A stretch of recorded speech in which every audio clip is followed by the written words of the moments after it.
दोस्तों नमस्कार, मैं हूं केपी सिंह। आप देख रहे हैं अपना चहेता न्यूज चैनल जालौन टाइम्स। सोमवार को नेता प्रतिपक्ष की हैसियत से राहुल गांधी ने अपना पहला भाषण लोकसभा में किया। बेहद मारक भाषण था, जिससे एक तरह से देखा कि ट्रेजरी बेंच ने आपा खो दिया। 10 सालों में पहली बार ऐसा हुआ जब प्रधानमंत्री जी को स्वयं उनका राहुल गांधी का प्रतिवाद करने के लिए सदन में उठ खड़ा होना पड़ा अपने आसन से, और अध्यक्ष से ये गुजारिश करनी पड़ी कि वो रोकें इस तरह से, और ये उसको गंभीरता से लें राहुल गांधी जो बोल रहे हैं। और आज बारी उसका जवाब देने की वो प्रधानमंत्री जी की थी। तो आज लेकिन प्रधानमंत्री जी का जितना बड़ा पद है, और वो खुद भी उसका एहसास कराते हैं, और लोकसभा अध्यक्ष भी कहते हैं, उनकी खुद भी की गुजारिश भी होती है कि प्रधानमंत्री तो पूरे देश का होता है, तो इसलिए उनको जब संबोधित किया जाए तो उनको आदर के साथ संबोधित किया जाए, बल्कि आज तक के सारे प्रधानमंत्रियों से ज्यादा आदर के साथ संबोधित किया जाए। कहीं से धोखे से भी कोई ऐसा शब्द ना निकले जो अशिष्टता सूचक, जिसको मान लिए जाने का खतरा हो। ये प्रधानमंत्री जी उम्मीद रखते। तो जब वो अपने लिए उम्मीद रखते हैं, जब इस ऊंचाई का, तो उनको पता है कि लोकतंत्र की गाड़ी के दोनों पहियों का महत्व है, पक्ष का भी और विपक्ष का भी। तो नेता प्रतिपक्ष को भी का महत्व भी उनका उतना समझ चाहिए। तो नेता प्रतिपक्ष के भी सम्मान की उनको परवाह करना चाहिए। पहली बात तो उनको हर सदस्य के सम्मान की परवाह करना चाहिए।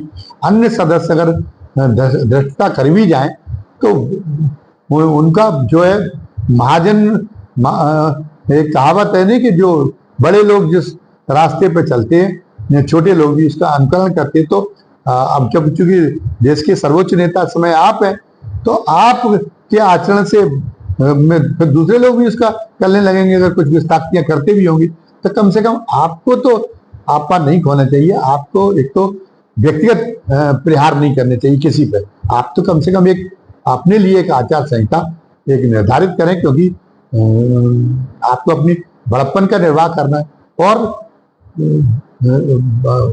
जो व्यक्तिगत प्रहार नहीं करना चाहिए, और खुद भी कोई ऐसी बात नहीं कहना चाहिए जिस पर आपत्ति प्रकट की जाए। लेकिन आज प्रधानमंत्री जी पता नहीं कैसे भूल गए।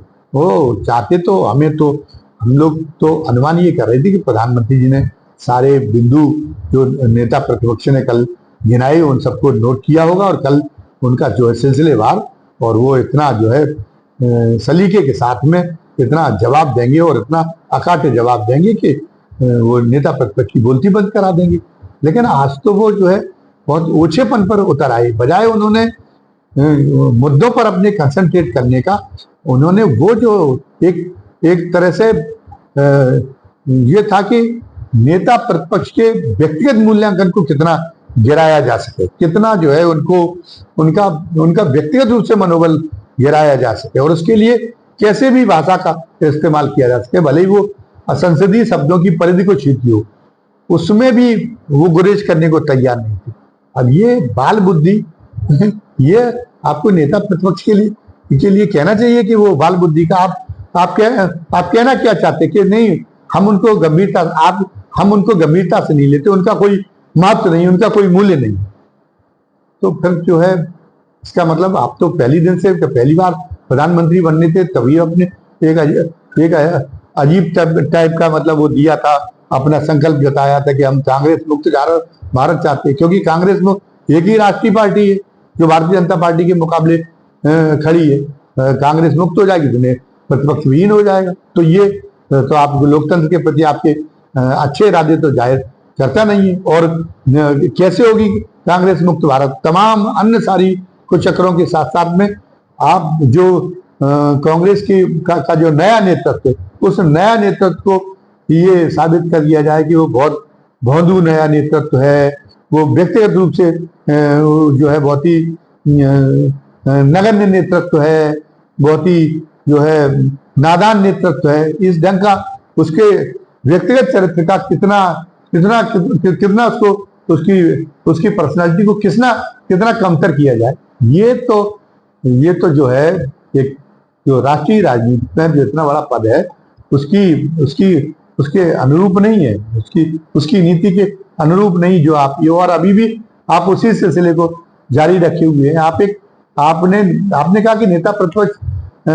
खत्म कर दो, वो खत्म कर दीजिए, वरना तो निष्कंटक होके जो है वो हम लोग भारतीय जनता पार्टी को सत्ता चलाने का अवसर मिलेगा। तो ये तो संविधान की भावना के खिलाफ ऐसी, ये अगर आप संविधान आप टेक्निकली नहीं बदल रहे, लेकिन आप जो काम कर रहे हैं वो तो आप उसी आरोप को आप साबित करने का काम कर रहे हैं कि आप संविधान को खत्म करने की कोशिश कर रहे हैं, जब आप ये चाहते कि आप प्रतिपक्ष ना हो। वरना राहुल गांधी तो फिर भी मुद्दों की बात से आपके ऊपर प्रहार करते हैं, लेकिन अगर आपको कोई सबसे ज्यादा पीड़ा करने वाला प्रहार करते तो ममता बनर्जी के हैं, लेकिन ममता बनर्जी के प्रति तो आप कठोर होते नहीं, क्योंकि आपको मालूम है ममता बनर्जी बंगाल तक सीमित है और थोड़ी उनकी वो स्थिर बुद्धि भी नहीं है, उनकी प्रतिबद्धता भी कच्ची है। तो तभी प्रमाणित हो चुका था जब वो धर्मनिरपेक्षता की बात कहते और अटल जी के नेतृत्व में जो भारतीय जनता पार्टी गठबंधन की सरकार बनी थी उसको उन्होंने समर्थन दे दिया था। तब भी वो किसी भी पाले में लुढ़क सकती, तभी भी जाहिर हो जाएगा। तो अगर कांग्रेस मुकाबले से हटाए, ये कोई राष्ट्रीय स्तर पे कोई किसी ऐसी दल का वजूद न रह जाए जिसका राष्ट्रीय स्तर पर मुकाबला करना पड़े, तो मोदी जी की सोच ये कि क्षेत्रीय दलों को तो हम फुसला सकते हैं, और ये करके वो दिखा भी चुके हैं। तो इसलिए ममता बनर्जी के व्यवहार से वो आहत तो बहुत होते, लेकिन ममता बनर्जी के प्रति वो इतने ज्यादा उनके मन में इतनी कुंठा नहीं होती, इतना ज्यादा जो है प्रतिशोधपूर्ण उनका रवैया नहीं रहता जितना कांग्रेस के प्रति रहता। तो एक तो उन्होंने आज जो है जो ये एक भाषण किया, वो भाषण एक बहुत ही जो राजनीति के प्रति बड़ी ये चाहते हैं कि हमारे देश की राजनीति भी एक बहुत ही एक उम्दा किस्म की हो, हमारे देश की राजनीति का स्तर दुनिया में सबसे ऊंचा माना जाए। उन लोगों को इससे उनको मोदी जी के इन जो अल्फाज थे, इन जो सूक्तियों से उसको जो है काफी दुख पहुंचा होगा निश्चित रूप से। अच्छा, दूसरी बात यह क्या कि मोदी जी ने बाकी जो उन्होंने भाषण भी किया, तो भाषण में तो उनको आज प्रधानमंत्री पद पर है और लगातार 2 कार्यकाल पूरा कर चुके, तीसरा कार्यकाल वो पूरा करने जा रहे थे। किस तरीके से उन्होंने देश को आगे ले जाने का काम किया है और इसके बाद में किस तरीके से उन्होंने एक रूपरेखा बनाई जिससे देश किस ऊंचाई तक, किस शिखर तक पहुंचेगा, इसके दिग्दर्शन करके एक नई एक रचनात्मक भावना पैदा करने का देश के अंदर ये जो है ये अवसर था। लेकिन वो आज उस पर नहीं बोले, वो वही जो एक तरह से वो जो रहती है राजनीतिक उठापटक, वो करता पूर्ण जो राजनीतिक उठापटक जो चुनाव के दौरान वो करते रहे, वो वहीं उन्होंने अपने आप को केंद्रित रखा। उसी अपने पूरे भाषण को उन्होंने उसी जो है राजनीतिक लानत मलामतों तक अपने आप को पैदा रखा। और वो कांग्रेस का 10 साल उनका सुनते सुनते लोग बोर हो चुके, अतीत रास्ता जिसमें वो नेहरू से शुरू होते और कांग्रेस ने कितने नीचे दिखाया, तो आज भी तो उन्होंने वही किया कि वही दिखाया। तो खैर उसकी चर्चा में इसके बाद करूंगा। पहले तो ये कि उन्होंने जो ये कहा कि राहुल गांधी की इस बात की भी चर्चा की कि राहुल जी शिव जी का चित्र लेकर आए थे, तो उन्होंने कहा ये चीजें प्रदर्शन की दर्शन की बात उन्होंने सही कही कि जो है पूजा में, इबादत में, इसमें तो जो है दर्शन होता है, प्रदर्शन नहीं होता। तो लेकिन ये बात अगर राहुल गांधी के मामले में लागू होती तो ये बात मोदी जी को सोचना चाहिए, उनके ऊपर भी लागू होती। ये मुद्दा उठा के उन्होंने राहुल गांधी के साथ साथ अपने को भी तो कटघरे में खड़ा कर लिया। तो साधना, आप जब साधना करने के लिए जाते हैं हर चुनाव के टाइम पे, तो पता चला केदारनाथ में आप साधना कर रहे, तो कैमरा आप क्यों लगवा रहे? साधना का मतलब है कि शून्य में चले जाना। साधना का मतलब है अपने आप को जो कुछ जो बीच में पिछली साधना और साधना के बीच में जो मनोमालिन्य आपके अंदर आया है, जो मनोविकार आए हैं, उन मनोविकारों को फिर तज के और जो है वो आपको उस पर क्या कहते हैं, निर्मल और सत्य चित्त, निर्मल और पवित्र चित्त की उत्पत्ति हमारे अंदर हो सके, इसके लिए साधना की जाती है। लेकिन वो साधना तो जब बीतराग हो जाएंगी तब तो हो जाएगी, शून्य में चले जाएंगे। लेकिन जब कैमरा लगवाना तो ये बताता है कि आप सतर्क हैं, आप चैतन्य हैं। समाधि का नाटक करते हुए तो आप चैतन्य रहे, तभी तो आपने और ये भी तय किया कि कौन से एंगल से, कितने एंगल से तस्वीर ली जाएगी। तो ये तो आपकी चैतन्यता का सूचक है, ये तो कहीं से भी साधना की कोटि में आता नहीं है। और दूसरी बात यह है कि आप लोकसभा चुनाव के अंतिम चरण के मतदान के पहले साधना के लिए जाते, तो वो ये भी आप चाहे जितनी छुपाने की कोशिश करें उसमें चुनाव आयोग चाहे कितनी भी कोशिश करें, लेकिन उसमें तो ये हो गया कि नहीं, आप जो सांसारिक स्वार्थ पूरा करने के लिए साधना कर रहे हो, सांसारिक स्वार्थ पूरा करने के लिए पूजा करना, आराधना करना, वो जो है वो एक तरह से वो, और भगवान को मोहरा बनाना अपने राजनीतिक स्वार्थों में पूरी करने के लिए, वो जो है वो ऐसी साधना स्वीकार तो है ही नहीं। तो साथ में ये पाप की कोटि में आता है। ये तो कुछ जब हम उसको उस व्यापारी को पापी ठहराते, जो ये गुटखे के व्यापारी को, जो अपने रैपर पे भगवान की प्रतिमा, भगवान का चित्र छपवा लेता था, वो ये परवाह नहीं करता था कि ये भगवान का, कि हम इसके बारे हमारा गुटखा तो बिक जाएगा, लेकिन गुटखा खाने वाला गुटखा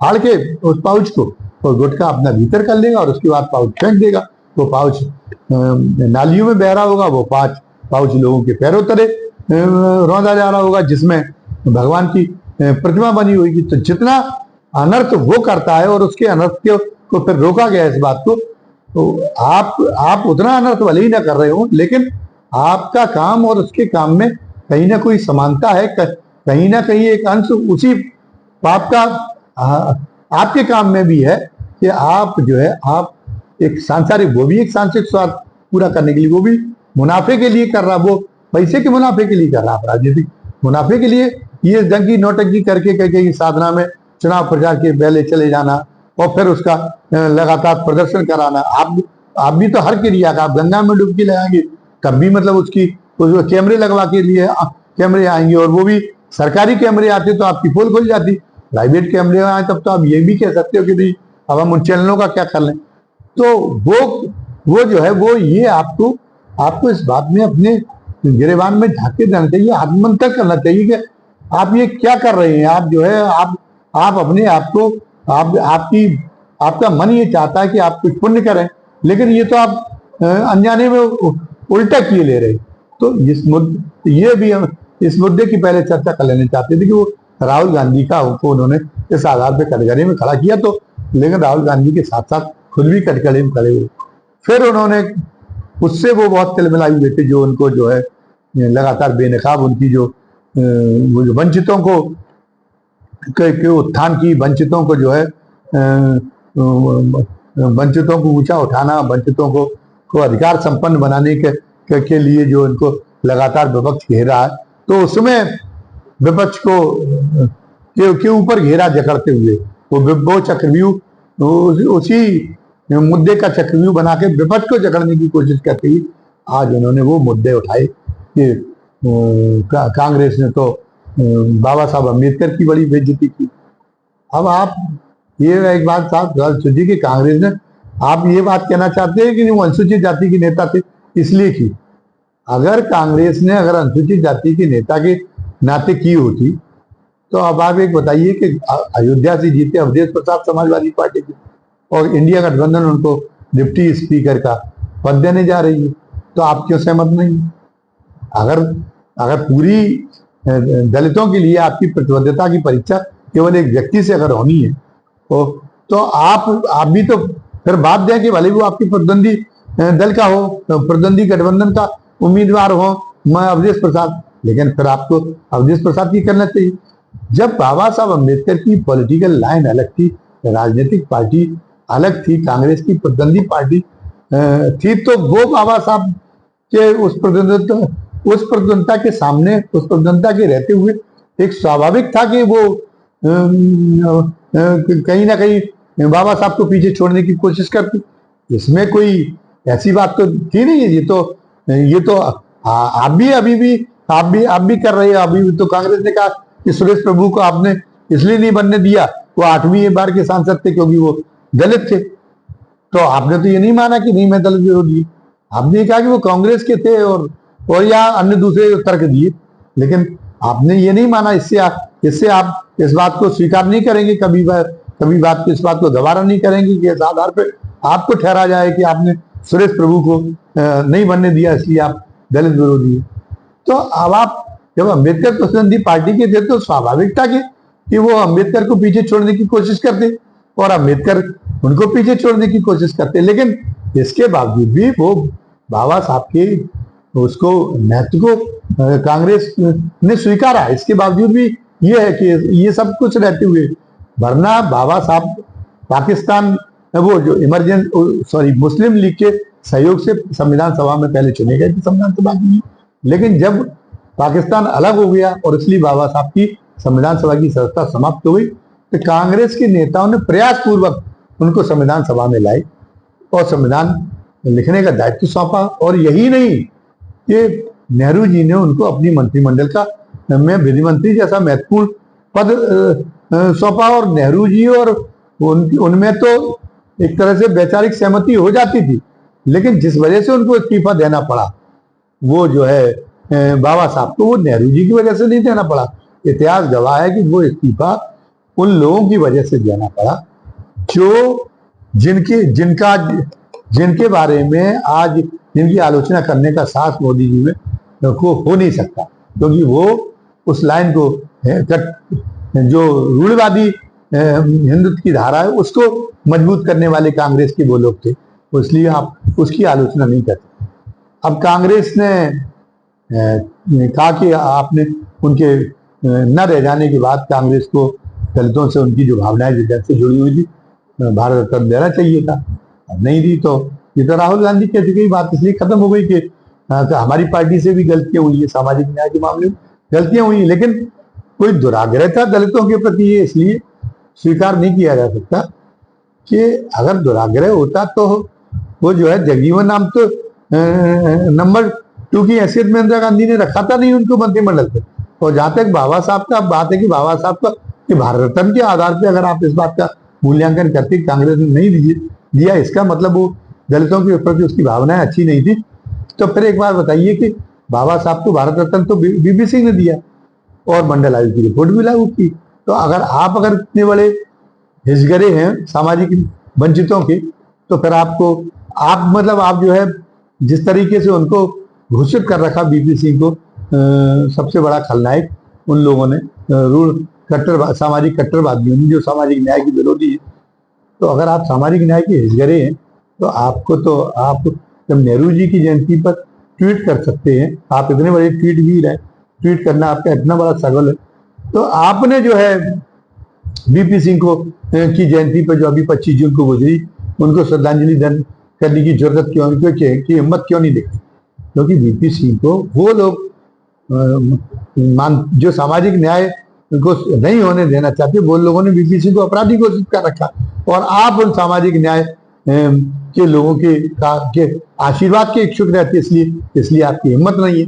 तो अभी तो यहाँ पर भी आप कटघरे के में नजर आते कि अगर बाबा साहब अम्बेडकर को भारत रत्न देना इस बात की कसौटी है कि जो है ये सबसे बड़ा देश का पुण्य का कार्य था, तो ये कार्य तो बीपी सिंह ने किया था, तो आपको बीपी सिंह को तो आदर देना ही चाहिए। नेहरू जी को आप आदर दें या न दें, लेकिन आप कहाँ उनको आदर देते? तो फिर इसका मतलब वो आपकी वो कसौटी नहीं, वो सुविधा अनुसार आप उस कसौटी को बाबा साहब का भी इस्तेमाल कर लेते। और जहां तक जगजीवन राम की बात है, तो जगजीवन राम तो नंबर 2 तो रखा ही इंदिरा गांधी ने उनको, तो जगजीवन राम की अहमियत को कम करके तो आका नहीं उनको। तो उस समय जितने रूढ़वादी माहौल में तमाम सारे ब्राह्मण नेताओं को, क्षत्रिय नेताओं को परे करके और नंबर 2 रखा और प्रधानमंत्री कैसे बन जाने देते? आपने अपने गुरु को प्रधानमंत्री बन जाने देते? प्रधानमंत्री पद देश का जो सर्वोच्च पद होता है उस पर जो बैठा आदमी होता है, एक मानवीय सबकी एक मानवीय कमजोरियां होती हैं। आप जब अपने गुरु को जो है धता बता सकते हैं, गुरु की उपेक्षा इसलिए कर सकते हैं क्योंकि वो उन्होंने आखिरी तक प्रधानमंत्री बनने की जिद छोड़ी नहीं थी, उनको बाध्य किया गया था कि नहीं कि अब आप उसकी कुर्सी की तरफ ताकने की हिम्मत ना करें, तब वो पीछे हटे थे और फिर आपने उनसे उसका पूरा प्रतिशोध भी लिया आप, लेकिन इसके बावजूद भी उनको क्षमा नहीं कर सके। तो फिर इंदिरा गांधी जी क्यों बली खुद ही इतना बड़ा त्याग कैसे कर देते? ये तो त्याग कोई नहीं कर पाता, ना आप कर पाते ना इंदिरा गांधी नहीं कर पाती। कोई दलित होने के आधार पर तो किसी और को चुनवा दिया हो प्रधानमंत्री, और दलित होने के आधार पर उन्होंने उनको जगजीवन राम को नहीं होने दिया होता, तब तो वो इंदिरा गांधी दोषी थी। और इंदिरा गांधी तो दलितों के समर्थन का महत्व बहुत ज्यादा समझती थी, इसलिए तो वो सत्ता से हटने के बाद जब दोबारा सत्ता में आने की कोशिश कर रही थी तो उन्होंने सबसे पहले जो काम किया था वो बेलछी में, जहाँ दलित नरसंहार हुआ था, वहां हाथी से जाके दुर्गम उस क्षेत्र में हाथी से जाकर पहुंचने का काम किया था। नहीं तो कांग्रेस की शक्ति ही मानी जाती रही कि कांग्रेस ने 40 साल तक राज्य इसलिए किया क्योंकि उसको ब्राह्मणों का, दलितों का और मुसलमानों का मजबूत समर्थन प्राप्त था। तो दलितों को जब उससे इतना बड़ा विश्वास हासिल था तो क्यों हासिल था? इसका मतलब उसके दलितों के बीच में पैठ के मामले में भारतीय जनता पार्टी से जनसंख्या उसके नंबर वो किसी भी विरोधी पार्टी से बहुत आगे रहे और हमें लगता था अभी भी आगे होंगे। हम दलितवादी पार्टियों की, मायावती जी की बात नहीं कर रहे, लेकिन उसके मतलब बहुत ज्यादा अभी भी बहुत ज्यादा आगे होंगे, अभी भी कम नहीं होंगे दलितों के बीच में जो कांग्रेस की पैठ है। तो ये इस मुद्दे पर भी अब इस मुद्दे पर तो जगजीवन राम का जहां तक मुद्दा है, जगजीवन राम को तो प्रधानमंत्री किसने नहीं बनने दिया। ये जगजीवन राम के प्रधानमंत्री बनने का मौका आया था जनता पार्टी की सरकार के समय, तो जिसमें जनसंघ घटक भी शामिल था। चौधरी चरण सिंह तो थे ही कि जगजीवन राम न बने, एक दलित प्रधानमंत्री न बने, भले ही मोरारजी देसाई जैसा अक्खड़ नेता तो हमें प्रधानमंत्री चुनना पड़े, जिसके बारे में पहले दिन से ही कहा था कि इसके अंदर सामंजस्य बनाने की क्षमता है ही नहीं, और ये सरकार इसलिए इनके नेतृत्व में अगर सरकार बनी तो कार्यकाल पूरा कर ही नहीं पाएगी। तो उसमें केवल जगजीवन राम को प्रधानमंत्री पद से रोकने के लिए सहमति हुई थी मोरारजी देसाई। तो वहां तो जनसंघ घटक भी बराबर का जिम्मेदार है, यानी जनसंघ घटक भी अपराधी, यानी भारतीय जनता पार्टी भी जगजीवन राम के मामले में अपराधी इतिहास तो ये बताता है। उसके बाद फिर जब इसको लेके पछतावा हुआ अटल जी को, क्योंकि उनके अंदर उदारता थी, उनके वो राजनीतिक दूरदर्शिता थे, वो एक अलग किस्म के नेता थे, तो फिर उन्होंने 1980 का चुनाव लड़वाया जगजीवन राम को प्रोजेक्ट करे। लेकिन उस समय आरएसएस में बहुत ज्यादा अनुदारवादी तबका जो है वो हावी था, वो नहीं चाहता था कि जगजीवन राम को प्रोजेक्ट किया जाए। लेकिन अटल जी, अब मोदी जी तो अभी राजनीतिक रूप से संपन्न होने के बाद में आरएसएस को दरकिनार करने लगे, वरना आरएसएस की कृपा से ही यहाँ तक पहुंचे। पर अटल जी के वो ये था कि सैद्धांतिक रूप से वो जिस चीज को उचित समझते थे उसमें वो आरएसएस की नाराजगी की भी का जोखिम मोल लेने की परवाह नहीं करते थे। कई बार उन्होंने आरएसएस का प्रतिवाद किया और आरएसएस की बात मानने से इनकार कर दिया, और उस समय भी मानने से इनकार कर दिया था। इसलिए जो भारतीय जनता पार्टी का अनुदारवादी तबका था जो आरएसएस से प्रेरित था, उसने अटल जी का सहयोग नहीं किया। इस कारण जगजीवन राम के नेतृत्व को सफलता नहीं मिली। तो वो भी जो उदाहरण है वो भारतीय जनता पार्टी को दोषी ठहराता। तो वहां पर भी वही जो है, वहां पर भी मोदी जी अपने आप को खुद ही कटघरे में खड़ा करने का काम करते। अब वो उसको नैरेटिव बनाने की कोशिश कर रहे, जो नैरेटिव नहीं है कि राहुल गांधी ने तो समूचे हिंदुओं को वो ठहराने की कोशिश की, क्योंकि अब तो उन्होंने जो स्थिति बना ली, हिंदू धर्म में कोई तटबंध नहीं रहा। यहाँ वो जब तक ये मानता रहा कि मैं हिंदू हूँ, तब तक वो किसी भगवान की भी आलोचना कर ले, फिर भी उसके खिलाफ कोई फतवा नहीं हुआ अब तक। उसको वो हिंदू है कि नहीं हो हिंदू धर्म में ऐसी अथॉरिटी बनाई गई कि वो ये तय करेगी कि वो नकार दे। ये काम नहीं करेगा तो हिंदू नहीं रह जाएगा, ऐसी कोई परंपरा नहीं रही। लेकिन आज वो परंपरा बनाने की कोशिश कर रहे हैं कि अगर वो भारतीय जनता पार्टी को वोट नहीं देता तो वो हिंदू नहीं है, अगर वो मोदी जी की बात नहीं मानता तो वो हिंदू नहीं है। मोदी जी सर्वोपरि है। राम जन्मभूमि मंदिर के प्राण प्रतिष्ठा समारोह के के समय ये साबित हो चुका है कि अब तो मोदी जी को लोगों ने उससे भी ऊपर मान, उनसे हमारे जो पूज्य शंकराचार्य हैं उनसे भी ऊपर मान दिया। शंकराचार्य जी भी कोई बात कहें तो नहीं, उसकी भी वो भी उनके बताए धार्मिक विधान को भी नकार देंगे।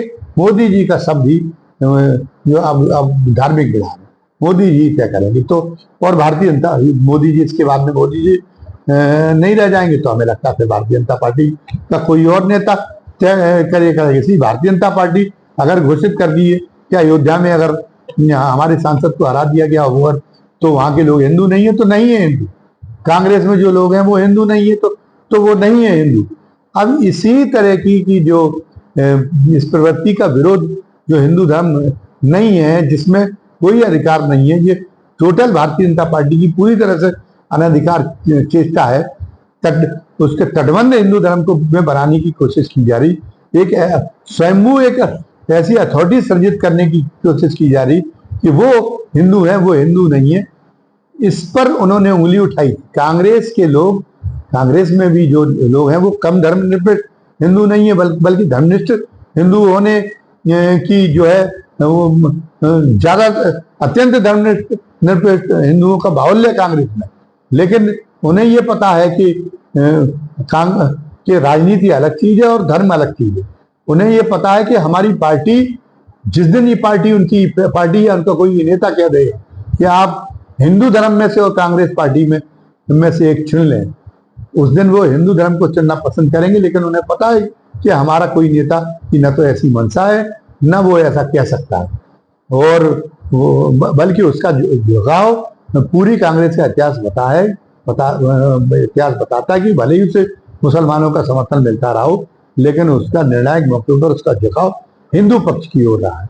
तो उसको इसमें कुछ नहीं था कि मेरी कोई धर्मनिरपेक्षता कलंकित हो रही, ये बात कभी उसके मन में, कांग्रेसी के मन में आती नहीं है। कांग्रेस में का कोई नेता उसको ये मजबूर कर ही नहीं सकता।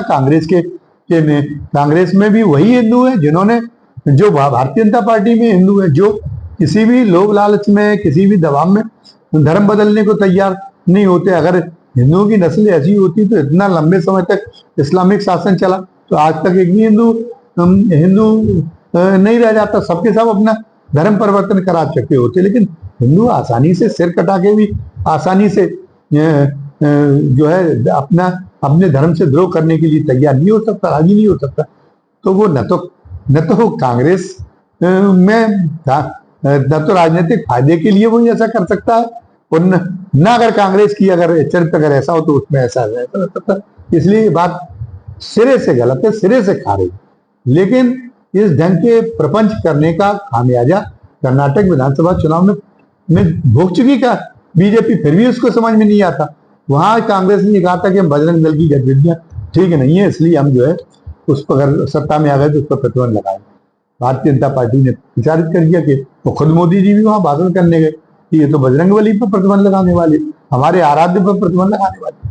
अब बजरंग बली तो प्रतिबंध लगाने बात की तो बात थी नहीं। अगर कोई बजरंग से कोई बहुत बड़ा अपराध कर दे, तो कोई देशद्रोह कर दे, तो मोदी जी क्या उसको माफ कर देंगे? उसको भी तो फांसी की सजा दिलवाने की कोशिश करेंगे मोदी जी की सरकार। तो बजरंग सिंह एक अलग चीज है, बजरंग दल एक अलग चीज है, और बजरंग बली भगवान के रूप में वो तो कर्नाटक के कांग्रेसियों के लिए, कर्नाटक के हिंदुओं के लिए पूजनीय थे। लेकिन उन्होंने इतने वहां पे मंदिरों के सामने प्रदर्शन कराए, भंडारे कराए, तमाम सारा जो है फसाद कराई, पर इसके बावजूद भी क्या हुआ? कर्नाटक के हिंदुओं ने जान लिया था इन बातों का धर्म से कोई संबंध नहीं। ये जो है ये फिर एक बार बजरंग बली को मोहरा बनाकर अपने राजनीतिक स्वार्थ साधने का कृत्य करने आए, इसलिए उसमें नकार दिया गया, हार गए। तो अब ये जो अभी जो राहुल गांधी के भाषण को तोड़ मरोड़ के आधार बना के, और जो एक तरह से फिर जो हिंदुओं का अपमान किया गया, इस नैरेटिव को गढ़ने की कोशिश कर रहे। ये नैरेटिव में भी उसके आमजनों में इसको लेकर कोई उद्वेलन नहीं दिखाई दे रहा। ये भी केवल कहाँ तक है, केवल ये जो भारतीय जनता पार्टी की प्याली तक इसका तूफान दिखाई दे रहा है और ये बूमरैंग कर जाएगा कर्नाटक की तरफ। मोदी जी को ये सोच लेना चाहिए। इसलिए मोदी जी इन सब चीजों से उठ के आए, वो देखें, जनादेश की इबारत को पढ़ें। लोगों ने ये माना कि देश के लिए अभी आपकी क्षमताओं की जरूरत है, अभी आपके काम की जरूरत। इसलिए लोगों ने आपको सत्ता से बाहर नहीं होने दिया, लेकिन लोगों ने कट्टरपंथी राजनीति के खिलाफ जो है फतवा दिया है जनादेश में। तो उस कट्टरपूर्ण राजनीति का आपको अंत करना चाहिए। आपको एक सामंजस्य के साथ में देश को आगे बढ़ाने के लिए की भावना से आपको लोगों ने सत्ता सौंपी। तो उस भावना पर खड़े उतरने के लिए आपको ये चाहिए कि आप इस ढंग से देश को आगे ले जाने का काम करें कि विपक्ष भी आपके साथ में रचनात्मक सहयोग बनाने के लिए बाध्य हो जाए। वो राजनीतिक आलोचना आपकी काम करते रहे, लेकिन राजनीतिक आलोचना तक आप सीमित रह जाए, लेकिन जो आपके राष्ट्र के काम की जो आप बड़ी लाइन खींचे, उसमें वो जो है उसका ये साथ न रह जाए कि उसमें वो कोई रंग में भंग करने की कोशिश करे। उसमें वो ये कहे कि नहीं, जैसे वो जब अगर देश के खिलाफ कोई युद्ध चल जाता है तो पक्ष विपक्ष सब कहने लगता है कि नहीं, इस मामले में एक है, हम अपनी सरकार के साथ है। उसी तरीके के आप तमाम सारे कामों में कहने लगे। इस कुशलता की परीक्षा लेने के लिए आपको ऐसा जनादेश मतदाताओं ने दिया है और हम जैसे लोगों को उम्मीद है कि आप में ये कुशलता है, बशर्ते आप ये ठान लें कि हम इस कुशलता का परिचय देंगे। आप उन जो अभी तक आप पर दुष्प्रवृत्तियां हावी रही हैं, आप उनसे आप उबार लें, तो आप एक गठबंधन सरकार के मामले के चलाने के मामले में भी आप एक इतिहास को रच देंगे। हमें ये ऐसा पूरा विश्वास है। अब देखिए, अगर हम जैसे लोगों की बातें कहाँ तक पहुंचती हैं प्रधानमंत्री तक, एक हम बात कहेंगे तो फिर उसकी प्रतिध्वनि कई और जगह भी गूंज सकती है और हो सकता है कि फिर इतनी जोरों से वो प्रतिध्वनियां हो जाए कि प्रधानमंत्री तक वो बातें पहुंचे और उनमें सद्बुद्धि आए और हम जो है वो एक ऐतिहासिक प्रधानमंत्री बनने का गौरव उनको प्राप्त हो सके। ये आज का ये जो वीडियो जिसको आपने देखा, ये वीडियो आपको ये लगा कि आपको इसमें जो है एक वैचारिक खुराक मिली है, तो जो पहली बार एक दर्शक देख रहे हैं, इस चाव के नाते और अगर उनको उनके अंदर ये उम्मीद इस वीडियो ने जगाई है कि, और वो ये लालसा जगाई कि आगे भी जो है वो इस ढंग की वीडियो हमारी वीडियो को देखने को मिलते क्या करें, तो उनसे हमारी गुजारिश ये है कि वो खुद भी जो पहली बार के दर्शक है और अपने तमाम साथियों को भी इस बात के लिए प्रेरित करें कि वो हमारा चैनल ज़्यादा से ज़्यादा संख्या में सब्सक्राइब करें, लाइक करें और बेल आइकॉन इसमें दबा दें, ताकि जो भी नया वीडियो हम डालें, क्योंकि अब आप नई वीडियो के बारे हमारे हर वीडियो के बारे में आपकी अंदर जिज्ञासा पैदा हो ही गई होगी, तो आपको हर वीडियो की जानकारी मिले, इसलिए आप उसको बेल आइकॉन दबा दें, घंटी की आकृति का बटन दबा दें। साथ ही आपके जो आज की वीडियो में जिस विषय को हमने उठाया है उसके बारे में आपके विचार क्या है? आपके विचार ये कली का काम कर सकते हो और इस कलियों से हमारा वीडियो जो है और ज्यादा सारगर्भित बन सकता है। तो आपसे निवेदन ये है कि आप वो अपनी राय को आज की वीडियो के विषय को लेकर अपनी राय को कमेंट बॉक्स में लिखना न भूलें। धन्यवाद। जय हिंद, जय भारत।